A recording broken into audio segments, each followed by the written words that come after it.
নম্বর Pragpur union বিএনপির সম্মানিত সভাপতি জনাব আসাদুজ্জামান সোনা চাচা, সিনিয়র সহসভাপতি মোহাম্মদ জিহাদ আলী ভাই, সাংগঠনিক সম্পাদক হাজি আবু তালেব চাচা, 6 নম্বর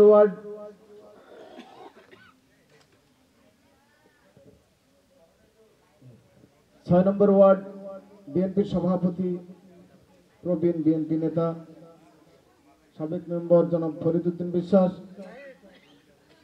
3 নম্বর ওয়ার্ড 2 নম্বর ওয়ার্ড বিএনপির সম্মানিত সভাপতি ডাক্তার আশরাফুল ইসলাম রবি চাচা, আমাদের শ্রদ্ধেয় ইউনিয়ন বিএনপির একজন সম্মানিত প্রবীণ নেতা, আমরা যাকে আমাদের নেতা হিসেবে জানি, সাবেক মেম্বার জনাব ইকরাম হোসেন সহ আমাদের সাবেক উপজেলা যুবদল নেতা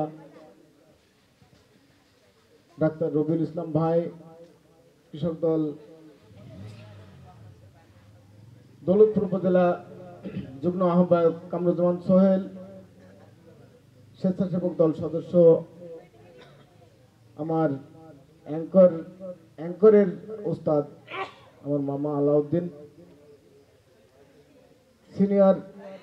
সাবেক সিনিয়র যুগ্ম আহ্বায়ক 1 নম্বর প্রাগপুর ইউনিয়ন বিএনপি, বর্তমান উপজেলা বিএনপি নেতা আকবর হোসেন মোল্লা ভাই, যুবদল নেতা সিনিয়র যুগ্ম আহ্বায়ক আমার নিয়ামুল বিশ্বাস সহ আরো অনেকেই উপস্থিত আছেন, ছাত্রনেতা জাহিদ সহ আরো অনেকেই, সকলকে জানাচ্ছি আন্তরিক সালাম, আসসালামু আলাইকুম ওয়া রাহমাতুল্লাহ। আমি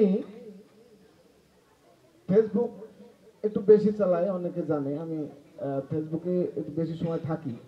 তো ফেসবুকে এর আগে বারংবারই আমরা কনফার্ম এইভাবে আলহামদুলিল্লাহ বলে থাকি। তো আজকে সর্বপ্রথম যেই পোস্টটা আমার নজরে পড়ছে, সে ব্যক্তি একজন ভাইরাল ব্যক্তি, দৌলতপুরে একজন ভাইরাল ব্যক্তি এবং বাচ্চু মোল্লার প্রতিদ্বন্দ্বী। আপনারা কি চিনতে পারছেন সেই লোকটাকে? হাসনাইন সজীব নাকি?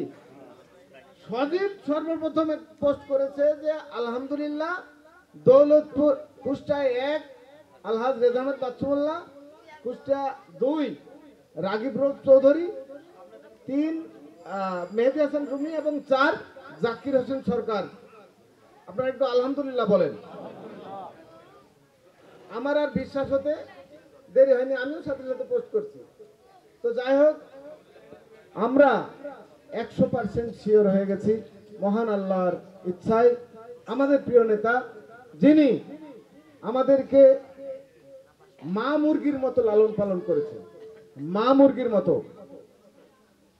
বেশি কথা বলবো না, আমি আমার ভাই 6 ভাই সহ আমরা যখন অ্যারেস্ট হলাম, অ্যারেস্ট হওয়ার পরপরই আমাদেরকে তো সেখানে সকালবেলায় চালান করে দিল।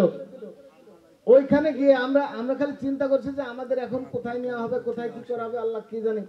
ওইখানে গিয়েই দেখি আমাদের উকিল ওখানে উপস্থিত আছে। আমাদের বলছে যে আপনাদের নাম